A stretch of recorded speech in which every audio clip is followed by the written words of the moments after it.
آپ سمجھ لیں بات کہ انجام ان بیچاروں کا کیا برا ہوگا جبکہ دین میں دو گروہ علماء کے، ظاہروں کی بات نہیں، علماء کے دو گروہ شروع سے چلے آتے ہیں، بڑے بڑے امام اور عالم۔ ایک تو گروہ ان لوگوں کا ہے جو یہ کہتے ہیں کہ ہر بدعت بری نہیں ہے، کلو بدعت نظرارہ جو ہے یہ مخصوص ہے، عام نہیں ہے۔ کتنی چیزیں جو بعد میں نئی نکلی ہیں اور ان کو کوئی برا نہیں کہتا، خاص کر اہل سنت کے سب طبقات مانتے ہیں، اہل حدیث بھی مانتے، دوسرے یہ دو اذانیں کی جمع کی سب جانتے ہیں کہ یہ رسول اللہ کے زمانے میں نہیں تھی، حضرت ابوبکر کے زمانہ میں نہیں تھی، عمر رضی اللہ کے زمانہ میں نہیں تھی۔ یہ دو اذانیں جمع کی نا، ایک پہلے ہوتی ہے ایک پھر بعد میں، یہ حضرت عثمان رضی نے شروع کی، یہ بھائی عبد المنان بھی جانتے ہیں، صحیح بخاری مسلم سب میں۔ اب کون اس پر کہتا کہ حضرت عثمان بدعتی تھے، یا جو یہ لوگ اذانیں دیتے ہیں دو بدعتی سارے دے رہے، یہ بدعت نہیں، حالانکہ نئی بات نکلی ہے۔ تو پھر اس لیے بڑا گروہ علماء کا، بڑے بڑے ان کے نام کیا بتاؤں، وہ کہتے ہیں کہ ہر بدعت بدعت سیاح نہیں ہے۔ بدعت دو قسم کی ہے، ایک سیاح کہ نئی بھی ہے اور بری ہے، دین کو نقصان اس سے پہنچتا، ایک ہے کہ وہ نئی ہیں باتیں مگر دین سے نہیں بگڑتا، دین کی رونق ان سے بڑھتی، اس کو وہ بدعت حسنہ کہتی ہے۔ اس کی بہت دلیلیں دیتی ہے، ایک میں نے دے دی، اسی طرح تراویح کی جماعت کے بارے میں کہتے ہیں کہ رسول اللہ نے یہ بند کر دی تھی، حضرت عمر نے اپنے زمانے میں باقاعدہ شروع کی، اب ہر جگہ ہو رہی۔ تو یہ کہتے ہیں کہ دیکھا چیزیں نئی ہیں مگر اچھی، کوئی بری نہیں۔ اسی طرح وہ گروہ ہے نا، وہ ان علماء کا ہم یہ امام نووی ہیں،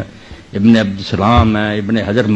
حافظ ابن حجر فتح الباری میں کہتے ہیں، شوکانی کہتے ہیں، یہ اہل حدیث کے علماء، وہ کہتے ہیں بالکل ٹھیک، ہر بدعت بری نہیں، بدعت 5 طرح کی، ایک حرام ہے، ایک مباح ہے، ایک مکروہ ہے، ایک جو ہے نا وہ بالکل واجب ہے،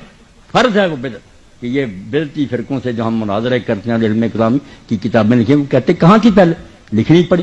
تو یہ بحث علمی ہے، وہ کہتے ہیں ٹھیک ہے۔ ایک گروہ تھوڑا چھوٹا جو کہتا ہے نہیں دین میں ہر بدعت گمراہی ہے، تو یہ مسئلہ علمی ہے، جھگڑے کی بات نہیں، اس بات پر ہم کہے وہ بدعتی ہو گئے۔ وہ کہتے ہیں اگر ہم نے قرآن مجید کھانے پر پڑھ دیا،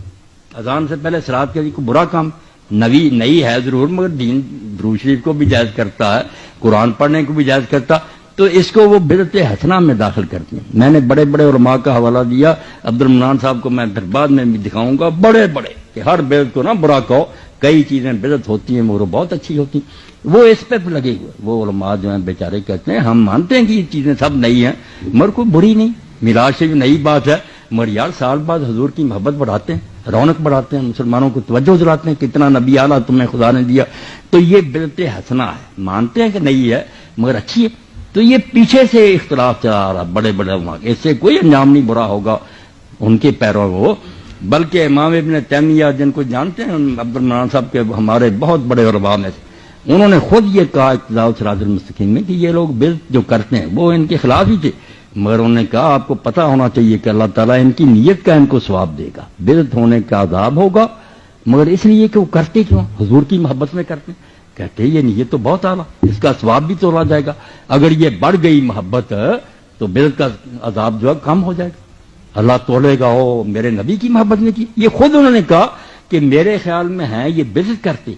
مگر مقصد بہت اعلیٰ، اللہ اگر اس مقصد سے خوش ہوگا کہ نیت تو نیک تھی ان کی، تو آپ دخل نہ دیں، کسی کو دوزخ نہ بھیجیں، کچھ نہ کہیں، اپنی حد تک اگر آپ سمجھتے ہیں یہ کام نہیں ہونا چاہیے، میں بھی نہیں کرتا، آپ نہ کریں، مگر کرنے والوں کو دعائی خدا کی نہ کافر کہیں نہ دوستی کہیں، وہ بھی ہمارے بھائی ہیں، اللہ رسول کے دیوانے ہیں۔ بس ایک ہی بات جیسے میاں عبد الواحد نے کہی، میں نہیں اعلیٰ حضرت کو بولتا، مولانا احمد رضا خان رحمۃ اللہ علیہ کو میں نے پڑھا، ان کے فتاوے سارے جلدیں میرے پاس ہیں، ان کا یہ شعر میں نے بار بار دہرایا، اور یہ طارق نے بھی ایک دن پڑھا اور نیازی صاحب نے مجھے بتایا کہ بڑا رویا، نوجوان اپنی دکان میں رویا۔ مولانا نے کیا کہا، لحد میں، کہتے ہیں اب قبر میں تو جانا ہی تھا، پتا تھا مرنا، لحد میں عشق رخ شاہ کا داغ لے کے چلے،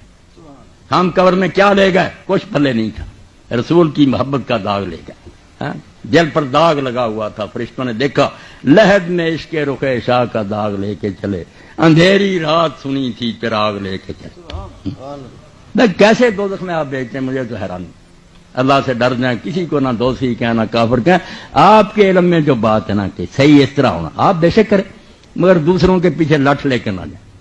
آپ یہ روایتیں میں پڑھ دوں، نیازی صاحب جیسے ابن ماجہ میں یہ لوگ پڑھ رہتے ہیں کہ بدعتی کا اللہ نہ حج قبول کرے گا، نہ روزہ قبول کرے گا، نہ اس کی توبہ قبول کرے گا، یہ بہت پیش کرتے رہتے ہیں، جو بندی عالم بھی پیش کرتے ہیں، مولانا سرفراز صفدر صاحب یہ بھی کرتے ہیں اہل حدیث، اور میں کہتا ہوں اس موضوع روایت کو پیش کرتے ہیں،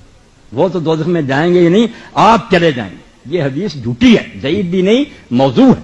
من گھڑت روایت کی بنیاد پر ان بیچاروں کو کہتے ہیں ان کا روزہ حج قبول نہیں ہوگا۔ پہلے آپ تو اپنا علم کمپلیٹ کریں نا، کہ جو باتیں آپ کہتے ہیں وہ ٹھیک ہے، آپ خود ہی حدیثیں جلد ہی لیے پڑے ہیں کہ بےزتی کی اللہ توبہ نہیں قبول کی، یہ بھی حدیث ضعیف ہے،